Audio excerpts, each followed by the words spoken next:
2 bus, school bus பிள்ளைகள் பரிதாபமாக பிள்ளைகள் ஆக்சிடென்ட் ஆகி ஓடுறான் பிள்ளைகள். அவங்க என்ன ஹோப்ல அனுப்புறாங்க. பிள்ளைகள் ஸ்கூல் பஸ்ல போனா பத்திரமா போயிட்டு வரணும்னு நினைச்சா அந்த பஸ் தான் அவங்களுக்கு ஆபத்தா இருக்கு. இப்படியெல்லாம் பார்க்கும்போது நம்ம பிள்ளைகள் பள்ளிகளுக்கு போயிட்டு தான் வராங்க. நான் கடந்த நாட்கள் ஒரு ஆட்டோவை பார்த்தேன். புளிய முட்டையாக கொஞ்சம் கம்மியா இருக்கும், அவ்வளவு அடைச்சு கொண்டு போனோம். பெற்றோருக்கு என்னன்னா பிள்ளைகளுக்கு ஃபீஸ் ஆட்டோ ஃபீஸ் கம்மியாயிருமே சொல்லிட்டு அந்த ஆட்டோ அனுப்புறான். பிள்ளைக்குதான் பிள்ளைகள் போகும். இப்படிலாம் நம்ம பிள்ளைகள் போயிட்டு வராங்க. எவ்வளவு செயல்பக்கத்தை கொண்டு வராங்க பிள்ளைகள் சொல்ல பார்ப்போம். இதெல்லாம் ஆண்டவருக்கு நாம் நன்றி சொல்ல கடமைப்பட்டிருக்கிறோம். ஆகவே நம்மை காக்கிற ஒரு தேவன் நம்ம கூடவே இருக்கிறார். அல்லேலூயா. இந்த நல்லவர் இந்த காலங்களில் இல்லாத அளவுக்கு ரைட்ஸுடைய பிரச்சனை தினத்தோறும் ஒவ்வொரு பிரச்சனையாயிட்டே ரைட் பிரச்சனை இல்லாத சொன்ன நாளே இல்லை. ரைட் ஏறது கொஞ்ச நேரத்துல எஞ்சின் போடாத இறக்கணும். இப்படி நடந்துகிட்டே இருக்கு. இப்ப ஆண்டவர் நமக்கு சொல்றாரு, நான் உன்னை காக்கிற கர்த்தர். அல்லேலூயா சொல்லுவாங்க கர்த்தர். நல்ல இந்த வசனத்திலிருந்து இன்னைக்கு ஒரு புதிய கோணத்திலே உங்களோட பேச போகிறேன். யாரை கர்த்தர் காக்கிறார்? எல்லாரையும் காப்பாரா அப்படின்னு கேட்டீங்கன்னா பைபிள்ல ஒரு வசனம் யோபு சொல்லுகிறார், நல்லோர் மேலும் தீயோர் மேலும் மழையை பொழிய பண்ணுகிறார். எல்லாரையும் காக்கிறார். ஆனா விசேஷமா யாரை கர்த்தர் காக்கிறார் அப்படின்னு நீங்க பார்த்தீங்கன்னா இந்த 10ஆம் வசனத்துல அதுக்கான பதில் இருக்குது. ஸ்தோத்திரம். எல்லாரும் இந்த வசனத்தை கவனிக்கலாம். யாரை காக்கிறார் அப்படின்னு தெரிஞ்சுக்கலாமே. 10ஆம் வசனத்தை கவனிங்க. ஜாதிகளே, நீங்கள் கர்த்தருடைய வார்த்தையை கேட்டு தூரத்தில் உள்ள தீவுகளில் அறிவித்து இஸ்ரவேலை சிதறடித்தவர் அதை சேர்த்துக் கொண்டு அவ காக்கிறது யார? இஸ்ரவேலை காக்கிறாங்க. சொல்ல பார்ப்போம். அப்படின்னா இஸ்ரவேலை பேர் வச்சுட்டா என்ன காப்பாரா அப்படின்னு கேட்கக்கூடாது. இஸ்ரவேலை அப்படித்தானே தோற்று இஸ்ரவேலை காக்கிறாங்க. நான் இந்த வார்த்தையை பிடித்துக் கொண்டேன். ஆண்டவர் இஸ்ரவேலை தான் காக்கிறார். எல்லாரையும் காக்கல. எல்லாரையும் காக்கிறதா இருந்தா தேசத்துல விபத்து நடக்கக்கூடாது. இன்னைக்கு காலையில் ஒரு செய்தி படிச்சேன். வியட்நாம்ல கடல்ல போன ஒரு போட்டுக்கு அவருக்கு 34 பேர் இறந்துட்டாங்க. கடலே இறந்துட்டாங்க. அவன் என்ன வகுப்புல பயணிச்சிருப்பாங்க. அதே போல ஈரான் ஒரு பஸ் ஆக்சிடென்ட் 34 பேர் சொல்லிவிடுது. நான் கேட்கிறேன், ஆண்டவர் தம்முடைய ஜனத்தை காப்பதற்கு காரணம் என்ன? அந்த ஜனத்தின் மேல அவருக்கு அவ்வளவு பிரியம். உலகத்தில் உள்ள எல்லா ஜனங்களையும் அவர் தானே உருவாக்கினார். அவர் தான் இன்னைக்கு சிருஷ்டித்து இருக்கிறாரு. ஒரு கரு உலகத்துல உருவாங்கினா அவர் அனுமதி இல்லாம நடக்கவே நடக்காது. எத்தனை பேர் நம்புறீங்க? எத்தனை ஹாஸ்பிட்டல் வந்தாலும் சரி அவர் பெர்மிஷன் கொடுக்காம அந்த கரையை செய்யாது உருவாக்குறாரு. அவருடைய அனுமதியோடு தான் எல்லாம் நடக்குது. அப்படி இருந்தும் தன் ஜனத்தை அவர் காக்க கருத்துள்ளவராய் இருக்கிறார். அல்லேலூயா. நல்ல. இப்ப எனக்குள்ள ஒரு கேள்வி எழுப்பிச்சு, யார் இஸ்ரவேல்? இஸ்ரவேலை காக்கிறவர் உறங்குவதும் இல்லை, தூங்குவதும் இல்லை. அப்படியான கேள்வி என்ன? இஸ்ரவேலை யாரு? யார் இஸ்ரவேல்? ஒரு 4 காரியத்தை கூட பேச போறேன். இந்த 4லையும் நீங்க இருக்கீங்களான்னு செக் பண்ணுங்க. சரிதானா? வாசிக்கிறோமா? முதலாவது, ஆண்டவர் யாரை பார்த்து இஸ்ரவேல் அப்படின்னு சொல்றார் அப்படின்னு கேட்டீங்கன்னா ஆதியாகமம் 32ஆம் அதிகாரம். ஆதியாகமம் 32:27 வாசிக்க. அவருக்கு பேர் என்ன என்று கேட்டார். அவர் யாக்கோபு என்றார். கவனிங்க, இஸ்ரவேல் என்றால் யார்? முதல் காரணம் சொல்றேன். தன்னை யாருன்னு சொல்லி எவர் ஒருவருக்கிறானோ இஸ்ரவேலாய் கணிக்கப்படுகிறார். நல்ல சொல்ல போகலாம். அல்லேலூயா. ஸ்தோத்திரம். யாக்கோபு மாமனாருடைய வீட்டில் இருந்து பிரயாணப்பட்டு தகப்பனை சந்திப்பதற்கு வருகிற வழியில் ஏசா தனக்கு எதிர்ப்படுகிறான் என்று கேள்விப்பட்டவுடனே ஏற்கனவே ஏசாவை குறித்ததான ஒரு வார்த்தை இருந்துச்சு. என் தகப்பன் மரிக்கும் நாளிலே யாக்கோபை கொன்று விடுவேன் என்று சொல்லியிருந்தான். அதனால இப்ப ஏசா எடுத்து வருவான்னு சொன்ன உடனே யாக்கோபுக்கு என்ன ஞாபகம் வந்துச்சு?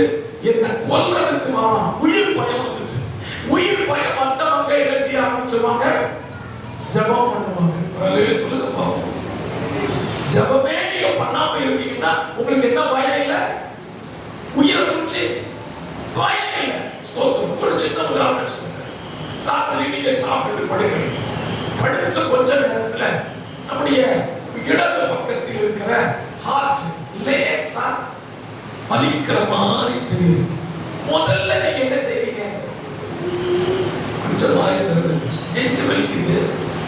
முதல்ல நீங்க என்ன செய்வீங்க?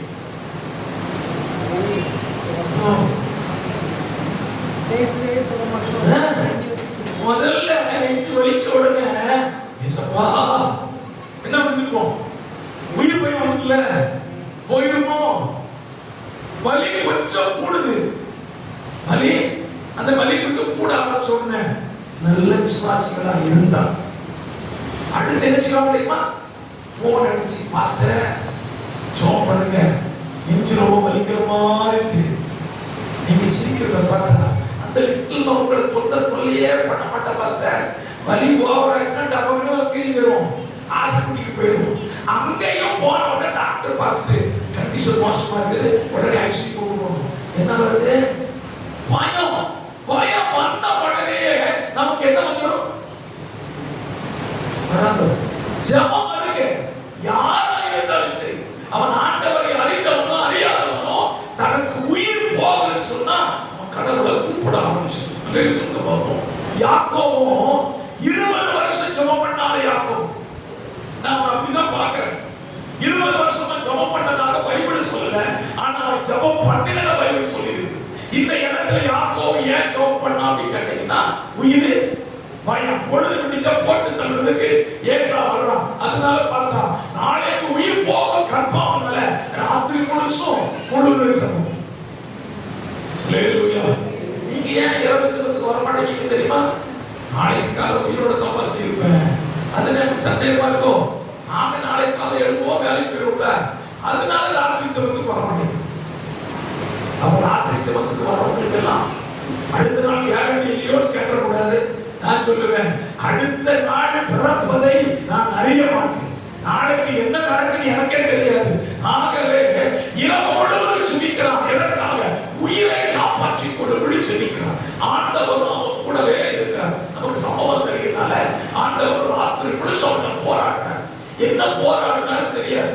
ஆனா பொழுது முடியும் போது ஆண்டவருக்கு ஒரு பிரச்சனை. இப்ப நான் எங்க போகணும்?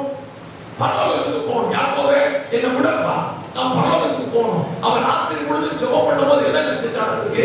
அங்கே தேவதூதன் தேவனாகிய கர்த்தர் இறங்கி வந்ததுனால அவர் காலை ரசிச்சுட்டான், கட்டியா பிடிச்சிட்டான். விட மாட்டேன், அவர் முடிவு நான் போன அப்படிங்கிறார். அந்த நான் போறதே போறோம். ராத்திரி முடிச்சு தூங்காம ஜெபம் பண்ணிருக்கேன். என் கண்ணு தூக்கத்தையே பார்க்கிறேன். வந்து ஜெபம் பண்ண நோக்கம் என்ன தெரியுமா? என்ன ஆசீர்வதித்துட்டு போறோம் அப்படின்னு சொன்னான். அப்படிதான் பைபிள் இருக்குது. வாசிக்கிற வசனத்தில் 26. அதற்கு அவர், நீர் என்னை ஆசீர்வதித்தால் ஒழிய உம்மை போக விட. அப்ப அவனுடைய கோரிக்கை என்ன? ஆசீர்வதிச்சுட்டு போறோம் அப்படின்னா. இப்ப ஆண்டவருக்கு பிரச்சனை என்ன? நான் உன்னை ஆசீர்வதிக்க தயார். உன் பேர் என்ன? ஆண்டவருக்கு இந்த கேள்வியை யாக்கோபு கர்த்தர் கேட்கும்போது எனக்குள்ள ஒரு கேள்வி, ஆண்டவருக்கு யாக்கோபு பேர் தெரியுமா தெரியாதா? தெரியுமில்ல? ஒரே கேட்டது.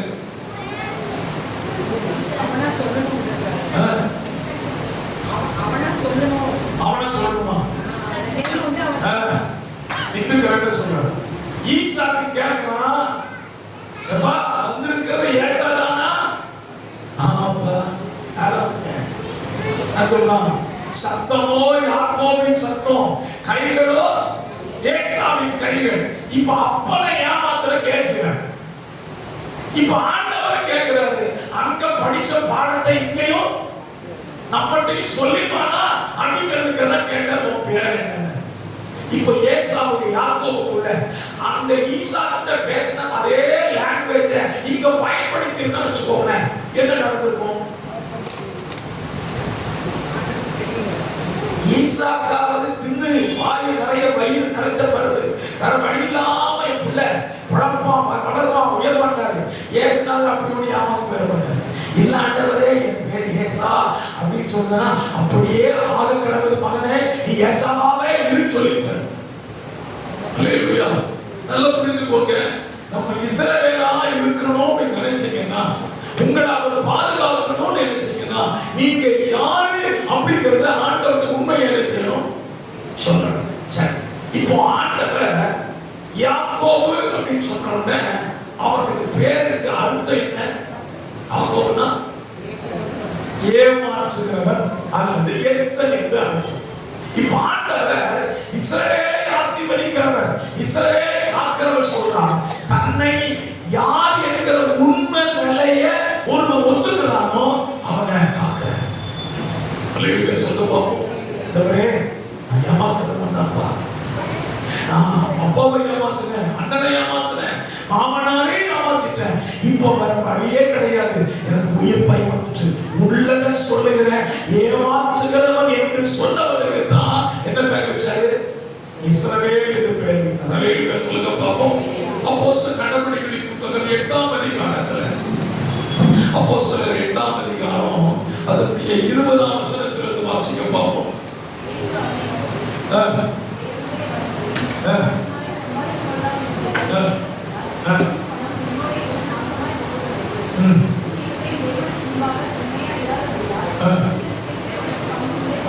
பாவமில்லை, ஆகையால் உன் துர்க்குணத்தை விட்டு மனம் திரும்பி தேவனை நோக்கி வேண்டிக் கொள்.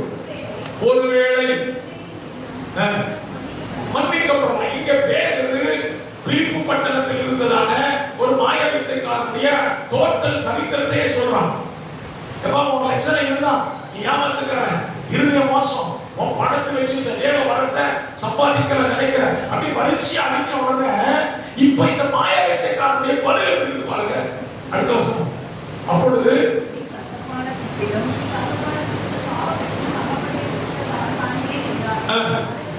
அதற்கு சீமோன், நீங்கள் சொன்ன காரியங்கள் ஒன்றும் எனக்கு நடைபெறாதபடி. நல்லா புரிஞ்சுக்கிட்டீங்களா? சீமோன் பேதுருவாய் இருக்கிறவன் சீமோனை பார்த்து அவன் வாழ்க்கை சரித்திரத்தை சொல்லும் போது இந்த சீமோன் பேதுருவை பார்த்து என்ன சொல்லிருக்கணும்? பேதுருவே நீ போய் சொல்லுகிறான், நான் அப்படிப்பட்ட ஆளே கிடையாது, நான் சுத்தவான், நான் பரிசுத்தவான் என்று சொல்லி இருந்தால் காப்பாற்றுகிறவன் கைவிட்டு இருப்பார். ஆனா சீமோன் என்ன சொல்றான்? உள்ளபடி என் நிலைமை அதுதான், நான் ஏமாத்துக்கிறேன், பணத்தை முடிச்சு வார்த்தை சம்பாதிக்கலாம் நினைச்சேன், ஆனா ஒரு காரியத்தை சொல்றேன், நீ சொன்ன சாபம் ஒண்ணு கூட எனக்கு பலிக்காதபடி எனக்காக ஜெபம் பண்ணுன்னு சொன்னாங்க. சொல்ல பார்ப்போம். இந்த மதிய வேளையில கர்த்தர் உங்களை என்னையும் காக்கணும்னா உள்ள நிலைமைய ஏசப்பட்ட மறைக்காம சொல்ல கத்துக்கணும். சொல்ல பார்ப்போம். உலகத்துல ஒரு காரியம் சொல்லுவாங்க, 2 பேர்கிட்ட உள்ளத சொல்லணும்னு சொல்லுவாங்க. சொல்லுங்க பார்ப்போம். ஒன்று மருத்துவர், 2 வக்கீல். நல்லா பிராக்டிஸ் ஆயிருக்கு. கோயில்ல போய் பழக்கம் இருக்கணும்.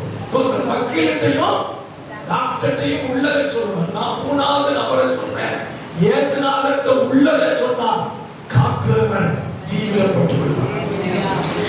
சார் டாக்டர்கிட்டையும் கொஞ்சம் ஏமாத்தலாம். டாக்டர்கிட்ட போறேன்னு கேட்பாரு, வயிறு வலிக்கு சார், அப்படியே ஆச்சு, என்ன சாப்பிட்டீங்க? ஒன்றும் சாப்பிடல, கஞ்சி தான் குடிச்ச ராத்திரி. அப்படியா? சரி, பையன் வயிறு வலிக்குது, ஒன்றும் பிரச்சனை இல்லை, ஒரு டெஸ்ட் எடுத்துருவோம். டெஸ்ட் சொல்லும் போது ஆட்டோமேட்டிக் உண்மை சார் இல்லை, ராத்திரி வெளியே போனேன்னா வெளியே போயிருக்குது 2 புரோட்டாவும் 10 பொரிச்சவங்க கறி சாப்பிட்டேன். இதைத்தானே முதல்ல கேட்டேன். டெஸ்ட் சொன்னோட நமக்கு எழுதிக்கிறது உயிர் பயம் வந்ததில்ல. ஏசுநாதர் சொல்றாரு, நீ அந்த உண்மையை ஒத்துக்கிட்டேன்னா உன்னை காக்கிறதுக்கு கூடவே இருப்பேன். சொல்ல பார்ப்போம். வேத புத்தகத்தில் இன்னொரு சம்பவத்தை சொல்லுகிறேன். அப்போஸ்தலர் 5ஆம் அதிகாரத்துல அனனியா சப்திரா காணிக்கை கொண்டு வராங்க. காணிக்கை கொண்டு வந்து பேதருக்கு கையில கொடுக்குறாங்க. எனக்கு அந்த சப்திரா படிக்கும் போதெல்லாம் ஏன் இந்த மனுஷன் போயிருக்காங்கன்னு தெரியல. காணிக்கை கொடுத்தோட பேதர் என்ன கேட்கிறான்? இன்னைக்கெல்லாம் அப்படி எந்த பாஸ்டரும் கிடையாது, நானே கிடையாது. ஆமேனா? நீங்க என்ன கொடுத்தாலும் தோத்திரம் பண்ணி வாங்கிக்க. இந்த பாஸ்டர் பேதர் பாஸ்டர் காணிக்கை கொடுக்குற வாங்க வேண்டியதானே தோத்திரம். அவன் கையில வாங்கணும்னு கேட்டா எப்பா இவ்வளவுதான் சொத்தை வித்தியான்னு கேட்டான். ஓ நல்லா கவனிக்கிறீங்களா? சொத்தை இவ்வளவுதான் வித்தியான்னு கேட்டான். இப்போ இந்த அனனியா என்ன சொல்லிருக்கோம்? என்ன சொல்லிருக்கணும் தெரியுமா? விற்றது அதிகம், கொண்டு வந்தது கம்மி. உள்ளத சொல்லி இருந்தா உயிர் மேல இருந்திருக்கும். ஆமெனா? ஆண்டவர் நீ கம்மியா கொடுத்தேங்கற நீ சொல்ற ஸ்டேட்மென்ட் என்ன? ஆம், இவ்வளவுக்கு தான் வித்தோம். அங்கதான் பிரச்சனை. ஆண்டவர் சொல்றாரு, உன்னை நான் காக்கணும்னு நினைக்கிறியா? உள்ளத சொல். அல்லேலூயா சொல்லுங்க பாப்போம். முதலாவது இஸ்ரவேல் யார்? தன்னை உண்மை நிலையை ஒத்துக்கொள்கிறவன் இஸ்ரவேலனாக இருக்கிறான். இரண்டாவதாக நியாயாதிபதி உபாகமத்தின் புத்தகம், உபாகமம் 33:23 வாசிக்கலாம். ஒரு நிமிஷம். உபாகமம் 33ஆம் அதிகாரம் கடைசி. இஸ்ரவேலே நீ பாக்கியவான், இஸ்ரவேலே நீ பாக்கியவான். 29 கர்த்தரால் ரட்சிக்கப்பட்ட ஜனமே, கர்த்தரால் ரட்சிக்கப்பட்ட ஜனமே, உனக்கு ஒப்பானவன் யார்? நல்லா புரிஞ்சுக்கோங்க. இஸ்ரவேல் என்றால் தன்னை ஒத்துக்கொள்ளுகிறான். இரண்டாவது அவன் ரட்சிக்கப்பட்ட ஜனம். இஸ்ரவேல் என்னதோ ரட்சிக்கப்பட்ட ஜனம். ரட்சிக்கப்படாதவனுக்கு கர்த்தர் காக்க மாட்டார். அவன் இஸ்ரவேலா இருக்கணும், அவன் ரட்சிக்கப்பட்டிருக்க வேண்டும். அல்லேலூயா சொல்லுங்க பாப்போம். அப்போஸ்தலர் நடவடிக்கைகள் புத்தகம் 2ஆம் அதிகாரத்துல 47ஆம் வசனத்தை வாசிக்க. அப்போஸ்தலர் 2:47 தேவனை துதித்து எல்லாரிடத்திலும் தயவு பெற்றிருந்தார்கள். ரட்சிக்கப்படுகிறவர்களை கர்த்தர் அனுதினமும் சபையிலே சேர்த்து கொண்டு வந்தார். நல்லா புரிஞ்சுக்கோங்க. கர்த்தர் உங்களை காக்கணும்னா நீங்க என்ன செஞ்சிருக்கணும்? ரட்சிக்கப்பட்டிருக்க வேண்டும். பாஸ்டர் ரட்சிப்புனா என்ன பாஸ்டர் அப்படின்னு கேட்டீங்கன்னா, ரோமர் நிருபம் 10ஆம் அதிகாரம் 9:10 இப்படி சொல்லுகிறது. என்னவென்றால் கர்த்தராகிய இயேசு கிறிஸ்துவை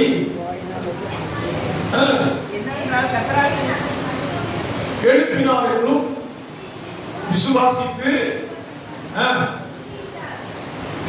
விசுவாசிக்கப்படும் ரட்சிப்பு உண்டாக வாயில அறிக்கப்பட்டவன். யார் ரட்சிக்கப்பட்டவன்?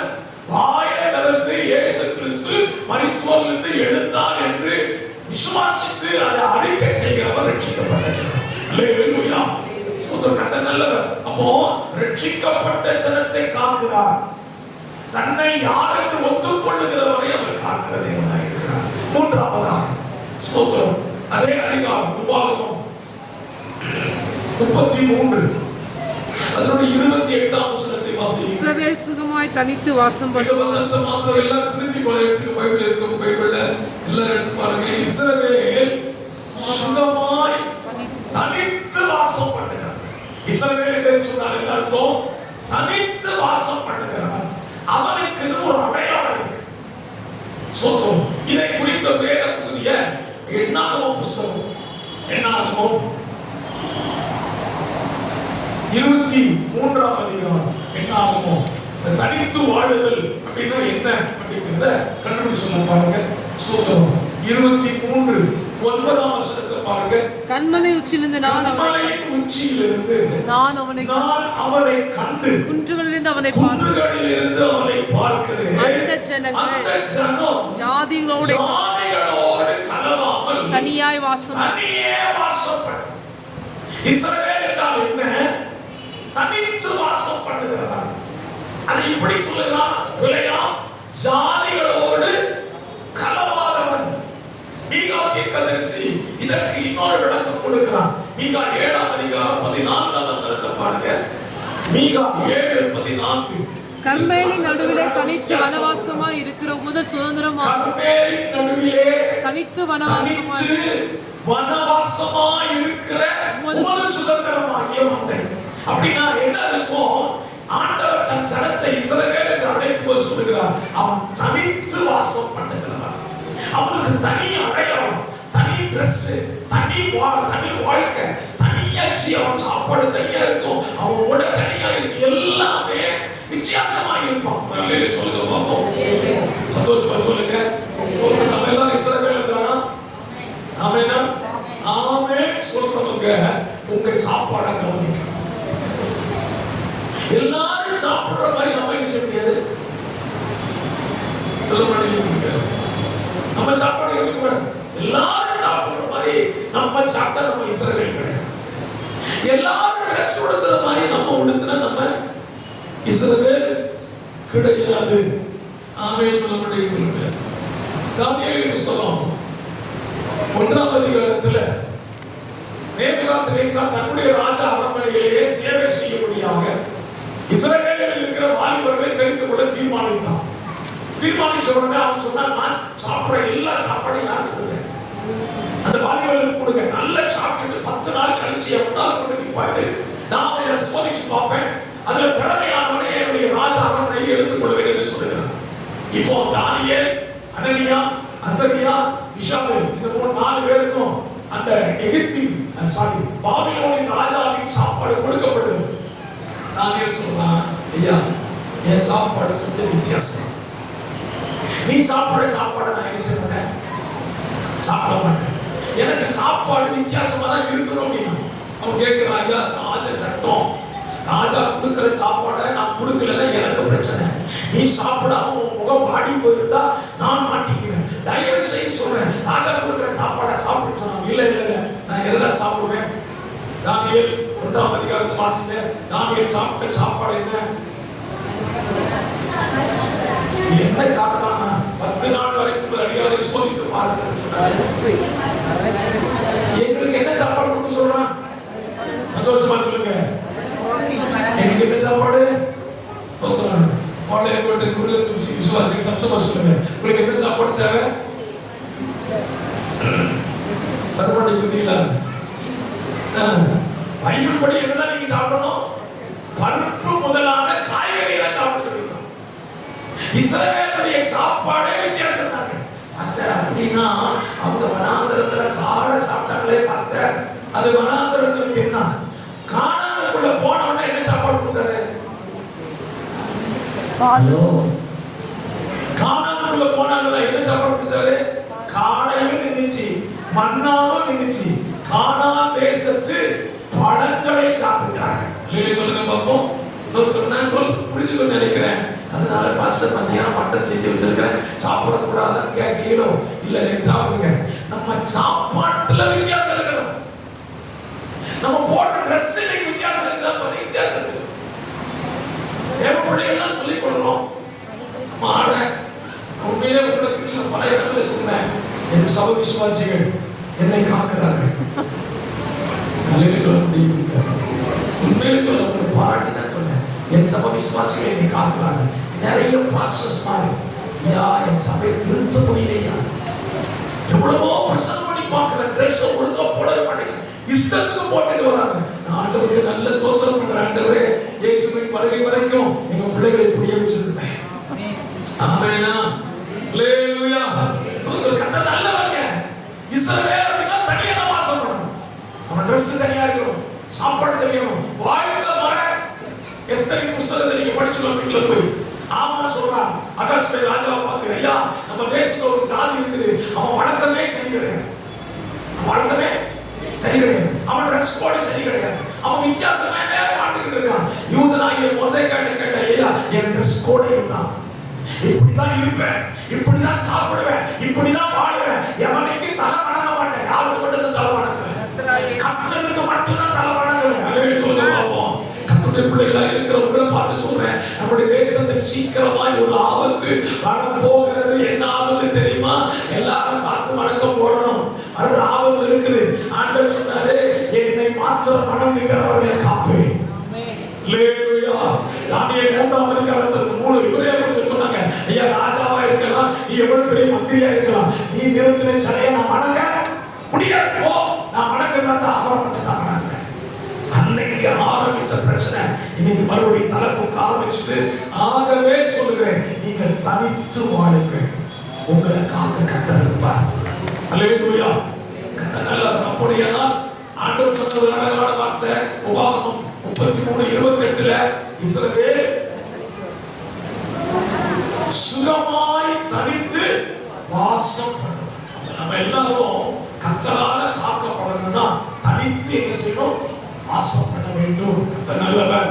தனித்து வாசம் பண்றதுன்னா என்ன அப்படின்னு கேட்டீங்கன்னா, அதிலேயே அவன் பிள்ளையா சொன்ன விளக்கத்தை கொஞ்சம் சொல்லப்படுறது, ஜாதிகளோடு கலக்க ஜாதிகளோடு கலந்து போகிற வேலையே இருக்கக்கூடாது. உலகத்தில் ஒரு பழமொழி சொல்லுவாங்க, அது நமக்கு ஒத்து போகாது. ஊரோட சத்தமா சொல்லுங்க, ஊரோட ஒத்து வாழும். நான் சொல்லுகிறேன், இஸ்ரவேலுக்கு என்ன பிடிக்கிறது? ஊரோட ஒத்து போறது பிடிக்காது.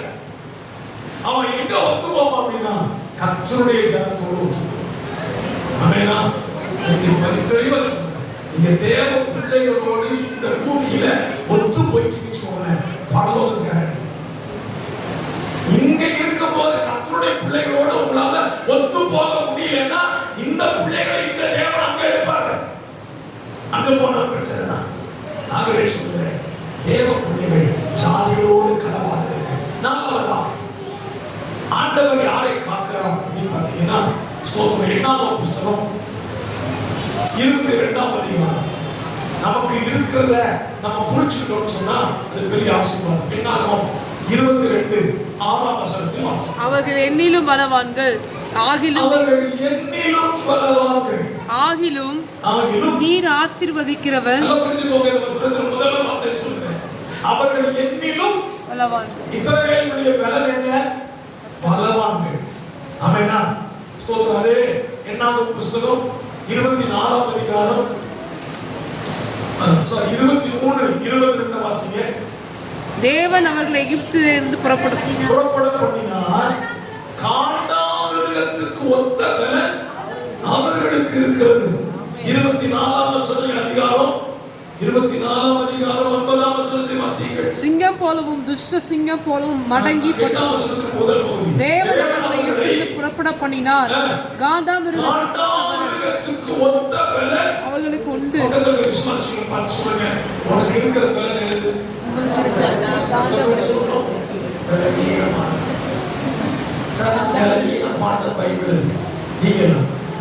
பைபிள் சொல்லுது, இஸ்ரவேல் எப்படிப்பட்டவனா? காண்டாமிருகத்துக்கு. அப்படின்னு என்ன அர்த்தம்? காண்டாமிருகத்துக்கு என்ன பலன்? அது நினைச்சதுன்னா அது பெரிய பரத்தை தள்ளிடும். சாதாரண கிடையாது. ஆண்டவர் சொல்றாரு, தன் ஜனத்தை பார்த்து சொல்றாரு, என் ஜனம் சாதாரண ஜனம் கிடையாது, பலவான்கள். சங்கீதம் 29:1 என்ன சொல்லுது? சங்கீதம் 29:1 பலவான்களின் புத்திரரே. நம்ம எப்படி பலவானா மாறணும் அப்படின்னா, நம்முடைய தகப்பன் பலவான், நம்முடைய ஆண்டவர் பலவான். அதனால அவருக்கு பிறந்த பிள்ளைகள் எல்லாம் எப்படிதான் இருக்கும்? பலவானதான் இருக்கும். நம்மளை அசைச்சு பார்க்க கொடுத்ததாலும் முடியாது. நம்ம பலத்தை குறிச்சு நம்ம புரியாத வரைக்கும் சத்துரு நம்மளை மேற்கொண்டுகிட்டே தான் இருப்பான். நம்ம பலத்தை நம்ம என்னைக்கு புரிகிறோமோ அன்னைக்கு சத்துரு தோற்றுருவான். சொல்லுங்க பார்ப்போம். யோசுவாவின் புஸ்தகத்துல நமக்கு இருக்கிற பலனை ஒரு ஸ்தோத்திரம் ஒரு பெண் சொன்னா அவளை வாசிக்கலாமா? யோசுவாவின் புஸ்தகம் 2ஆம் அதிகாரம் 11ஆம் வசனம். கேள்விப்பட்ட போது எங்கள் இருதயங்கள் கரைந்து போயிற்று. உங்களாலே எல்லாருடைய தைரியமும் அற்று போயிற்று. உங்கள் தேவனாகிய கர்த்தரே உயரமானத்திலும் கீழ பூமியிலும் தேவனானவர். அல்லேலூயா சொல்லுங்க பார்ப்போம். யாரை குறிச்சு சொல்றாங்க? இஸ்ரவேலை குறிச்சு சொல்ற வார்த்தை. ஒரு வேசி சொல்றா, உங்க தேவனாகிய கர்த்தரே தேவன். உங்களை பற்றிய அந்த செய்தி வந்த உடனே எங்கள்கிட்ட இருந்த தைரியமும் சுத்தமாச்சு. யார் இவங்க? தைரியம் அனுப்பிச்சு சொன்னாங்கல்ல, இவங்க யாரு? வேத புத்தகத்துல நான் உங்களுக்கு அவர்களை காட்டி கொடுக்க விரும்புகிறேன். 8ஆம் புஸ்தகத்துல இவங்க யாரு அப்படிங்கிறத சொல்றாங்க பாருங்க. ஸ்தோத்திரம். 13ஆம் அதிகாரம் கொஞ்சம் வேகமா பைபிள் இருக்குங்க. 13ஆம் அதிகாரம் 31ஆம் வசனம். அவனோட கூட போய் வந்த மனிதனும் போய் அந்த ஜனங்களோடு எதிர்க்க நம்மாலே கூடாது. அவர்கள் நம்மை பார்க்கிலும் பலவான்கள். சொல்லுங்க பார்ப்போம். யார் சொன்னது? நம்மள ஆண்டவர் பலவான் சொல்லி வச்சிருக்கிறாரு. இப்ப நம்ம சொல்றது என்னது? ஆண்டவரே, என்னை விட பிசாசு பலவான். ஆண்டவரே, அவன் போராட முடியாது. அவன் என்ன சொல்றான்? யோசுவா 2ல உங்களை பற்றிய செய்தியை கேள்விப்பட்ட உடனே உள்ள தைரியமும் போயிடுச்சு.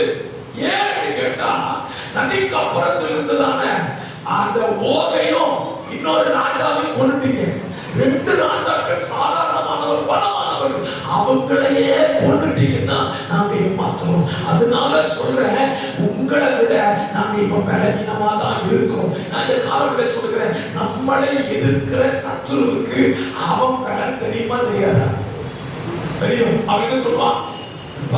தேவ பிள்ளைகள் இஸ்ரவேல் ஜனம் கர்த்தரை ஆராதிக்கிற ஜனத்திட்ட என்னால மோத முடியாது, நிச்சயமா அவன் ஜெயிச்சிருவான், அவனுக்கு பலன் அவன் கூடவே இருக்குது அப்படி அவன் சொல்லிட்டு என்ன செய்யலாம்? இப்போ நம்ம கூட சண்டைக்கு வரலாம். 1 சாமுவேல் புத்தகம் 4ஆம் அதிகாரத்துல இந்த சம்பவத்தை நீங்க வாசிக்கலாம். 1 சாமுவேல் 4ஆம் அதிகாரத்துல ஸ்தோத்திரம்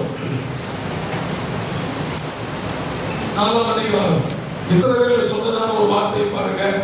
ஸ்தோத்திரம் 7ஆம் வசனம் 4:7 தேவன் ஆலயத்தில் வந்தார் என்று சொல்லப்பட்டபடியால் பெலிஸ்தர் பயந்து ஐயோ நமக்கு மோசம் வந்தது, நடக்கவில்லையே, இந்த மகத்துவமான தேவனின் கைக்கு நம்மை எகிப்தியரை சகலவித வாதைகளினால் வனாந்திரத்தில் அடித்த தேவர்கள் பயந்துதான். உடன்படிக்கை பெட்டி வருது, ஆர்ப்பரிக்கிற சத்தத்தை கேட்டவுடனே பெலிஸ்தர் நடுங்கி போய் நிற்கிறான். அப்படி நடுங்கி நின்னவனே ஒரு வார்த்தை சொன்னான். வாசிக்கலாம் 9ஆம் வசனம். பெலிஸ்தரைக் கொண்டு புருஷராய் நடந்து கொள்ளுங்கள். நல்லா புரிந்து கொள்ளுங்க, இன்னைக்கு இருக்கிற பலவானாகிய சத்துரு அவனுக்கு நல்ல தெரியும், நான் பலவீனமானவன், எனக்கு பலனே கிடையாது, தேவ ஜனத்தோடு எதிர்த்து யுத்தம் பண்ண முடியாது, ஏனென்றால் தேவன் அவன் கூட இருந்து அவனுக்கு ஜெயத்தை கொடுத்துப்பான். இதை தெரிஞ்சிருந்தும் அவன் என்ன சொல்றான்? நமக்கு தோல்விங்கிறது ஏற்கனவே எழுதிட்டார், ஆகிலும் விடாத எதிர்த்து யுத்தம் பண்ண. சத்துரையா நம்மள இன்னும் போராடி இருக்கா தெரியுமா? ஒரு சின்ன சான்ஸ் கிடைச்சிடாதா இவனை வீழ்த்திட முடியாதா? நான் சொல்றேன், நீங்க மட்டும் உங்க பலனை சரியா புரிஞ்சுக்கிட்டீங்கன்னா நான் சொல்றேன், சத்துருவை ஜெயித்துவிடலாம். அல்லேலூயா. நம்ம குறித்து வேதம் சொல்லுகிறது, இஸ்ரவேலை குறித்து வேதம் சொல்லுகிறது, அவர் பலவான்களின் புத்திரர், பலவான்கள், அவருக்கு காண்டாமலுக்கு மொத்த பலனை கர்த்தர் என்ன செஞ்சிருக்கிறாரு? கொடுத்திருக்கிறார். ஆகவே சொல்லுது, கர்த்தர் யாரை காக்கிறார்? இஸ்ரவேலை காக்கிறார். தலைவணங்களாம் ஆண்டு சுமத்திரப்படியே உலகம் கொடுங்க.